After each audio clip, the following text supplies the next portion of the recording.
Coach Petrina here, and I'm going to do a little something different. I'm going to do a product review. I'm a little scared. I don't know if it's some midlife crisis or something, but I suddenly had the urge to go blonde. So today I'm going to try to do this at home, and I know I'm probably going to get comments from hairstylists saying, no, don't do this at home. I did my research on Google, and I'm hoping this will work. It's called L'Oreal Super Blonde, and I'm hoping to get the same kind of results there, but we'll see. I did a lightning test, and it didn't go quite that light. So let's see what happens. Day 2 of my blonde experiment, and as you can see, it did not go exactly as planned. So, L'Oreal Super Blonde Box, I'm mad at you. I am, as you can see, very brassy. I feel like Mila Jovovich in Fifth Element. I feel a little bit silly heading out this morning, but I did. I've done some YouTube and Googling last night, and it's a pretty typical problem I've discovered to come up with like an orangey kind of tone after you bleach your hair.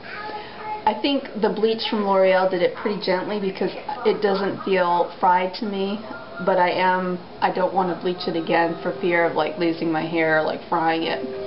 So what I have chosen to do after some research, and I know I asked my Facebook friends what to do as well, and there was a pretty interesting split of folks where, you know, about half would make suggestions to fix it at home, and the other half were very vehemently, go to a stylist, go to a stylist. Both my husband and I are really avid do-it-yourselfers, so if there's a way that I can do it at home, I'm going to try. My last-ditch effort at succeeding in my blonde experiment will be some toner, which I bought at the suggestion of the lady at Sally's Beauty Supply. And it was also listed in various YouTube and Google searches as well. I bought Wella Color Charm T28, which is a natural blonde supposedly. This is a toner, and I'm going to use, and as you can tell my voice is changing, I think I'm very nervous about this, a 20 developer for regular lift. I'll mix the two and try to fix this at home. We'll see what happens. I'm going to get ready right now and just sweat off a little bit of my nervousness with a good workout, and then I will tone my hair and I will show you how that turns out. Dun dun dun dun. Alright, as you can tell, round 2 of my blonde ambition experiment has not gone exactly as planned. I toned it with a Wella toner, and I don't think it did much of anything. It may have toned it a little bit, but not by much.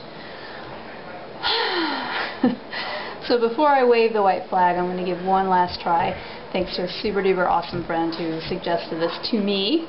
And I'm going to try darkening it by a little. I'm going to use Ion Demi-Permanent hair color in a medium neutral blonde.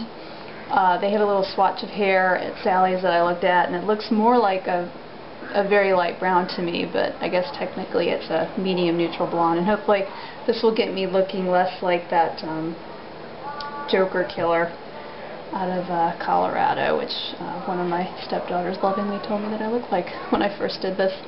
I'll be mixing it with a Tan Gentle Lift developer, and I'll let you know how it goes. Cross your fingers for me. I'm hoping that this gets me closer to normal. Maybe I just wasn't meant to go blonde, I guess. Oh well. Stay tuned. Part 4 of my blonde ambition experiment. As you can see, I am now pretty much back to where I started, which is a source of frustration for my husband since we went through all this trouble for nothing. I'm back to what was supposedly a medium blonde, turned out to be pretty much close to my natural kind of color, which is like a light reddish brown. So here we are, so you can see that. The lesson I learned was, when it comes to going blonde, if you're a brunette, it's definitely worth your while to just go see a professional. I think if and when I am ready to try again, I'm definitely going to a salon to get it done. While a lot of YouTubers had recommended either bleaching twice or 3 times, I opted just to try once and then try the toner. As you learned from my videos before, I didn't want to do bleaching more than once because I was really afraid of losing my hair or like burning my scalp. It's the paranoid part of me. For those who have been able to do it at home successfully, good for you. You're brave creatures, braver than I. But my advice would be to go to a salon rather than try it at home.